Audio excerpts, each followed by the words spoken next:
The Joe Rogan Experience. Yeah, I walked in about 181, and like for the Tony fight it was 184. So, you know. That Tony fight was a mess because of the Staph, right? Like, yeah. Did you guys have a decision where you had to make whether or not you're going to pull out of the fight? Yeah, I mean, I tried my best to keep it from everybody. So, and I kind of succeeded in that. I mean, really the only one. You put something over it at the weigh-ins, right? Yeah, I put makeup. I had the Susie, the girl. She did it for me. But you know, that really just made the weight cut in my body much worse. I mean, I don't really look at that fight and say that Tony's a dog, and I kind of give that to him. You know, and I kind of I learned a lot about myself from that fight even, and then fights. After that, I've had a lot of tough weight cuts going into them, so I don't really put too much. That first round, though, man, before you got tired, you had it mounted, and it was a big first round for you. Yeah, yeah, but that was one of the fights where, if I would have listened to Rob in that fight, I would already be the champion, and then everything would look different. You know, I would already fought McGregor by now, and then the whole sport would have looked different, I think.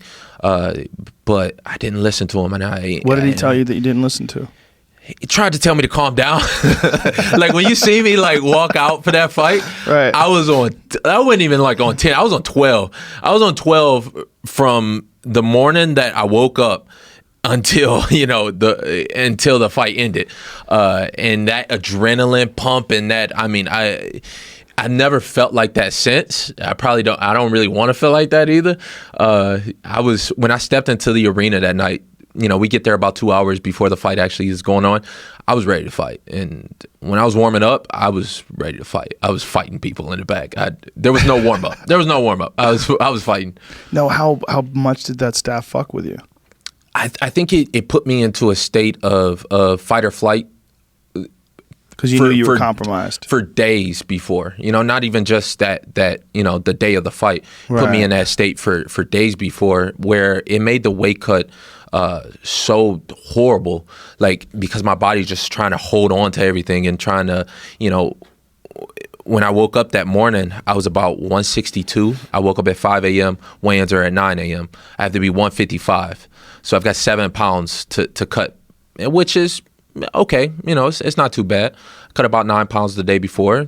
I'm a little dehydrated. I'm a little, you know, I'm a little already worn, but as the weight cut was going, you know, we got till about 8 o'clock and I had only cut 1.5 pounds. So I was still 161 and a half something at 8 o'clock. Weigh-ins are at 9 o'clock, to the point where we got to do something. So they start to put me in the bathtub, just because we do most of our cuts in the bath. You know, when you're in high humidity, you're going to cut more water weight, or you're going to sweat more.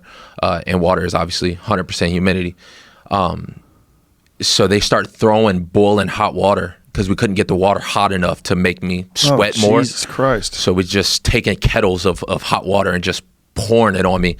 And, you know, doctors are in and out. There's 10, 12 people in and out of the hotel room to make sure I'm okay, and to make sure that I could cut the weight. And I was just in such an adrenaline fucking like on 10. I'm like, just get out, you know, I'm screaming at everybody. I literally, I was in the tub, I was crying, like, wow. But to me, I was like, there's no way I'm not making this weight. And 6 pounds in about an hour, maybe 2 hours, because I weighed in about 9 o'clock or so, about 9:30, 10 or so. 6 pounds in 2 hours, it was brutal, but I think that just kept me at such a 10 on my adrenaline level. I never really understood how to bring it back down, you know. And Rob would try and talk to me and try and tell me, like, hey, calm down, like, you know, take a few deep breaths. And I'm like, yeah, I'm breathing, whatever. I wasn't listening to it. So now, when did you know you had Staph? The Sunday. The Sunday of the fight? Yeah. Oh, Jesus. Sunday of the fight. So you had a whole week to think about it almost. Yeah, I mean, I didn't think about it like that. I was, to be honest with you. Yeah, What'd you notice? I noticed like a little, just a bump, and it got like really big, and I thought a spider had bit me or something. And you know, for Sunday, I just kind of, you know, I didn't think about it. I wasn't training that day, so it was nothing. When I went in on Monday, Dewey was actually the one. Dewey Cooper, my striking coach, he was the one to kind of notice it, and he was like, "Hey, is that all right?" And and then Rob, when he took a look at it, he was like, "Oh yeah, that's Staph for sure." And I just kind of. What do you do when that happens? If you decided not to take antibiotics. Yeah. So what do you do? I roughed it. I was just like, roughed it. You didn't put anything topical on it, or was there a scratch that got infected or a cut? I honestly have no idea. When I woke up on Sunday, it was sticking out of my chest till about right here, and I thought it was a spider bite or something. I had never really had staph like that before. I knew guys who had it, especially through college wrestling. Those rooms are just so dirty and filthy. That I seen other people with it, but it didn't look like that. You know what I mean? You normally look like you'll have an open wound or something, and then that'll get yellow and pussy and disgusting. But this was underneath my skin, so it was not like an open wound or anything. Right. When I talked to doctors, they said it was just on the layer of muscle, I guess, or something, and kind of sticking out from it. At the time, I didn't really know what that meant. Like, he said it was staph, and I was like, okay, like, I still feel good. Like, I can still move around. Like, we hit pads that day. I still felt good. I was like, I'm showing up to fight. When so I you signed didn't put something, anything on it, or there's no. So for 6 days, you just trained and did everything with that staph.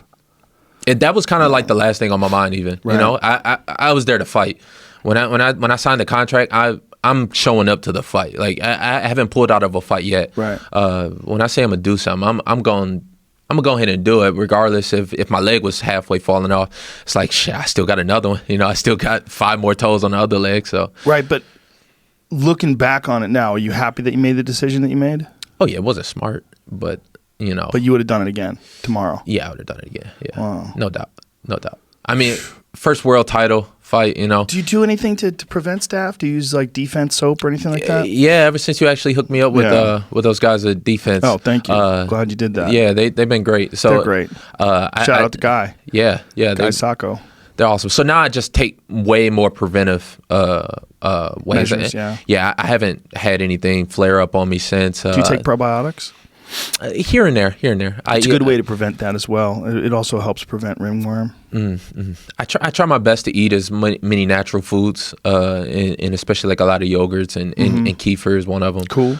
So I try and stay on top of it, and at least no flare up has been happening since. I shower every time. I make sure like I'm on top of it. I make sure I bring my soap and I shower because you don't want that again. It's mostly the the fight didn't go my way or whatever, but it was about 3 or 4 weeks after that fight where I was just wrecked.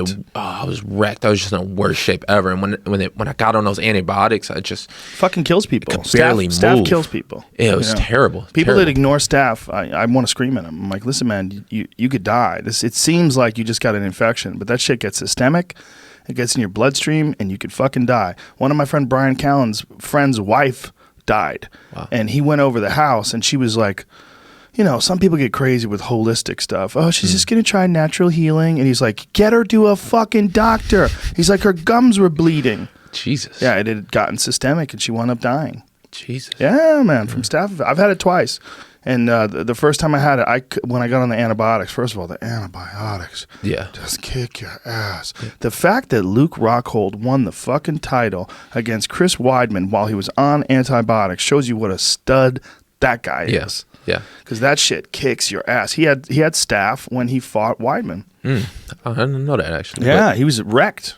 I know those antibiotics mess you up bad. I've done them once for like a sore throat or something earlier, a couple years ago, and it just wrecked me bad. So I knew like going into that fight, I was like, I'd rather have the staph than the antibiotics. I was like, I haven't had staph before. I've had the antibiotics. I know what they're going to do to me. So I was thinking that when you fought and afterwards talking to you about it, I think you probably made the right move to not do antibiotics. But I don't know. I'm not a doctor.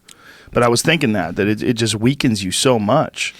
It's just you live and learn from these things, I think, and it's just part of the journey. And before I would have like that where I wanted everything to be perfect, or I wanted everything to kind of be the way I saw it, especially like starting out the career. Like everybody wants to be Floyd when you 50-0 and it's just you're not getting touched and it's just easy. But then when you take a look back at that and you don't see like how many amateur fights Floyd had, and Sure. you know, he's got his dad who fought, he's got his uncles, and his whole family been fighting. Yep. So he's learned from all their mistakes and all their losses and Yep. everything, to where it's like I'm the first one in my family to even ever think about this. So you go and bump your head here and there, and it just is what it is. You know? Comparison is a thief of joy. Yeah.